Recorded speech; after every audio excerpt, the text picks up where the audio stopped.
Hi, how you doing? I'm good, thanks, Pete. How are you? Not too bad. That's good. Your bio says that you and Sean started the band and you couldn't even play instruments at the time. Yeah, hey, I still can't 27 years later. So why did you do it? So you could get girls? It's always about getting girls. I'm sure there's been plenty of girls along the way. But you guys got started in 1985. Why did you decide to start a ska band?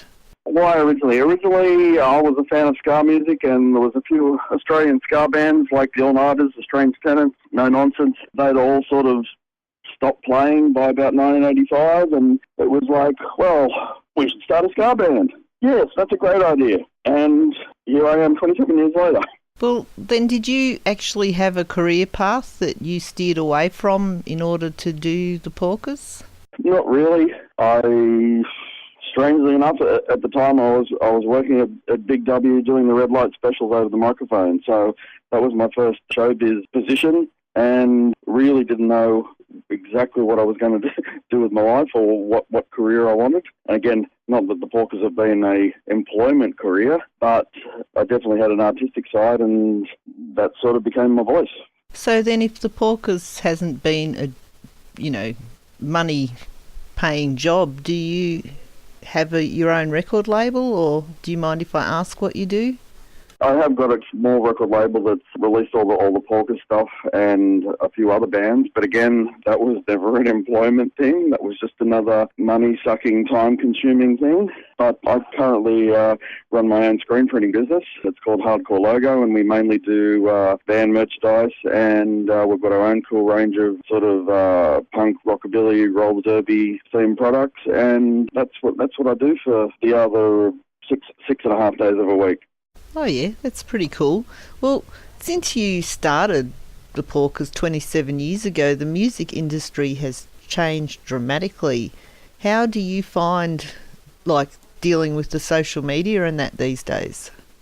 Some of it I've got my head around, some of it I haven't. I'm quite prolific on Facebook. We've only just joined Twitter for Soundwave, and I haven't quite worked out what the hell's going on there yet. But it seems a bit easier to quickly get stuff out there, so I think in some ways it's good, but just having the time to do it all properly. Well, where can people actually find you on Twitter? Good question. I'm pretty sure we're at Porkers Band 14. Let me have a look. Yeah, it's Porkers Band 14, but Porkers and Band both have a capital letter. Yes. Well, you've been doing the Porkers for 27 years. Do you know how much longer you'll continue? No, until it probably kills me or breaks me in some way. I found out in the last couple of years that I did a hell of a lot of damage to my back during the formative years of the band, and been getting intense chiropractic work to get things moving again, which I'm about to head out there and damage all over again. You're going to do some damage on the Soundwave Festival. On Soundwave, yes.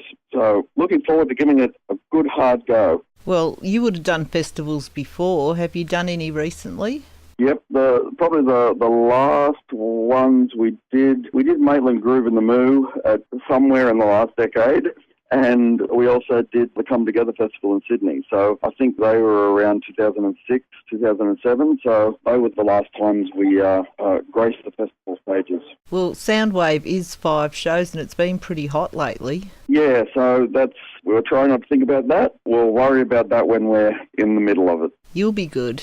Can I ask you if there's any particular highlights from your career that you can think of? You can. There's so many good ones, it's hard to say. The Big Day Out in 1996 was pretty awesome. All of the Vans Warped Tours, the Vans Warped Tour that we did in America, actually playing the Middle East Club in Boston after the Vans Warped Tour, and playing with some great Boston ska bands. That was a bit of a highlight. Hell, I don't know. We played on the Newcastle foreshore on the Millennium New Year's Eve with the Screaming Jets, and the Porkers set was 2 hours long. And I think I kissed Dave Gleeson on stage at midnight. So there's way too many crazy highlights over the years. Well, I reckon if I had a chance to get on stage and kiss Dave Gleeson at midnight on New Year's Eve, I would too. But actually doing the Vans Warped Tour in America, that must have been pretty amazing. It was, and again, just the people that were on that tour, like Eminem was on that tour, Ice-T was on that tour. The Black Eyed Peas were on that tour. You know, on the Vans Warped Tour, you looked after your own merch tent, but while you're on stage, you know, you got a buddy band for the whole tour to look after your merch while you're on stage, and we were doing the Black Eyed Peas merch, and that's just crazy to think about now. So again, yeah, just too many little things that I've probably forgotten that were just incredible. Sounds like it's incredible. I mean, you know, obviously since then the Black Eyed Peas just shot through the roof, but have you got any advice that you would give to a young band starting out? I kind of want to say don't do it. If you want heartache and rejection, go for it.